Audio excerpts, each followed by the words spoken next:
Imagine que tu puisses être capable d'appuyer un bouton dans ton cerveau pour avoir une motivation sans limite pour enfin réaliser tes projets. Je suis persuadé que tu t'es déjà promis de te lever tôt, de faire du sport et d'avoir de bonnes habitudes. Mais au final, tu n'y arrives pas. Tu reprends tes mauvaises habitudes comme scroller sur ton téléphone ou encore jouer aux jeux vidéo. Et tu répètes ces mauvaises habitudes encore et encore. Et je sais ce que tu vis car j'ai été à ta place. Dans cette vidéo, je te présente la seule méthode concrète pour avoir une motivation sans limite. Mais avant ça, nous allons poser les bases.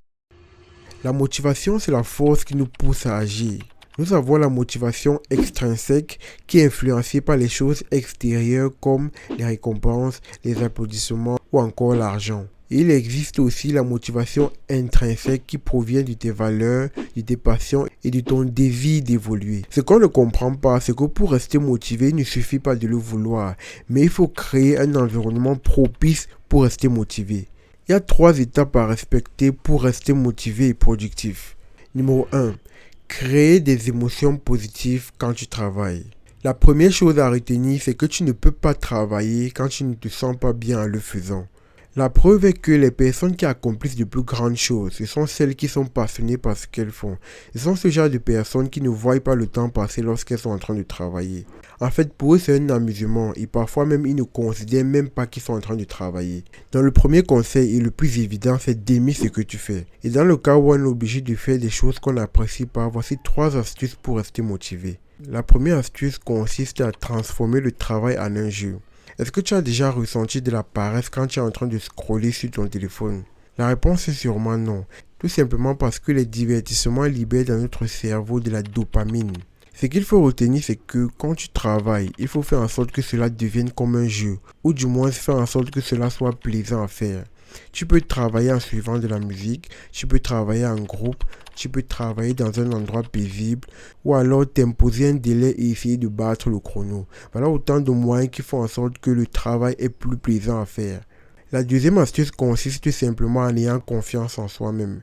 Il faut savoir se dire qu'on est capable d'accomplir une tâche, peu importe sa difficulté. Mais en ayant à l'esprit qu'on ne peut pas tout faire tout seul. Des fois, il faut apprendre à demander de l'aide aux autres personnes pour faciliter notre travail. Mais en réalité, trouver le moyen que le travail soit agréable ne suffit pas pour rester motivé. Et par là, j'introduis la deuxième grande étape, qui est de se libérer des blocages émotionnels qui nous poussent vers la paresse. Pour lutter contre la procrastination, on entend partout sur Internet qu'il faut être discipliné. Mais sauf que c'est plus facile à dire qu'à faire. Pour vraiment rester motivé, il faut trouver les blocages émotionnels qui nous rendent paresseux. Ces blocages émotionnels sont au nombre de 3. Le premier, c'est l'incertitude.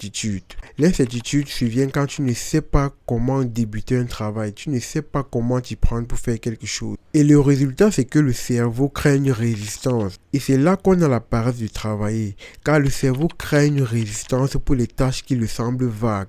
Lorsque l'objectif n'est pas très clair, le cerveau a tendance à créer une certaine résistance. Et pour y remédier, tu dois te fixer des objectifs clairs et précis, et surtout les écrire sur du papier. Tu vas sûrement me dire que c'est inutile d'écrire ces objectifs sur du papier. Et c'est là que tu as tort, parce qu'une étude menée aux États-Unis à l'université de Yale a démontré l'importance de se fixer des objectifs. Dans cette étude, on a demandé aux étudiants s'ils écrivaient leurs objectifs sur du papier. Certains ont répondu que non, d'autres ont répondu qu'ils avaient des objectifs mais ils ne les écrivaient pas. Et une minorité d'étudiants a répondu qu'ils avaient des objectifs et les écrivaient sur du papier. On a suivi tous ces étudiants plusieurs années après l'obtention de leur diplôme. Et on s'est rendu compte d'une chose, c'est que les personnes qui avaient des objectifs et qui les écrivaient sur du papier avaient accumulé plus de richesses que toutes les autres personnes réunies. C'est la preuve qu'avoir des objectifs et les écrire sur du papier a une importance capitale pour nous faire rester motivés et travailler davantage. Le deuxième blocage, c'est la peur de l'échec et la peur du jugement. Est-ce que tu as déjà entendu parler de l'effet projecteur? C'est la tendance qu'ont les gens à croire que tout le monde les observe. Ça les empêche de réaliser leurs rêves, ça les empêche de travailler correctement parce qu'ils pensent que tout le monde est en train de les observer.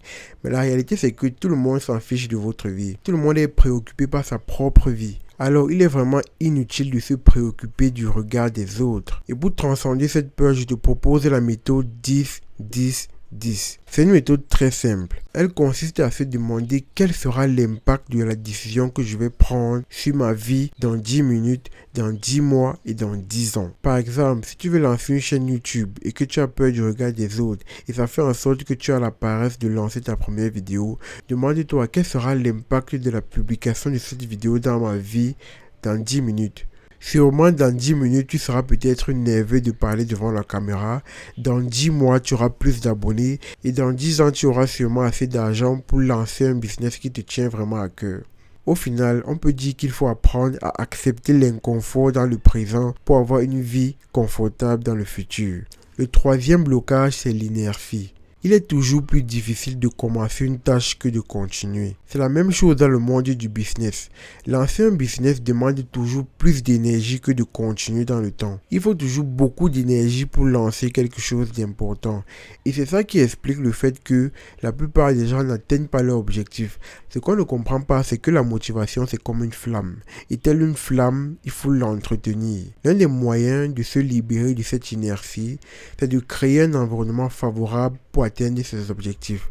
Mais au final, il faut garder à l'esprit que le pire ennemi de la productivité, c'est l'épuisement. Alors il faut travailler de façon intelligente, apprendre à se reposer et surtout économiser son énergie, apprendre à se fixer des limites. Le vrai secret, c'est de se concentrer sur ses priorités. Merci d'avoir regardé la vidéo, j'espère que tu as aimé. Si c'est le cas, laisse un pouce bleu et abonne-toi à la chaîne pour ne rater aucune autre vidéo. C'était Martial, prends soin de toi et à la prochaine.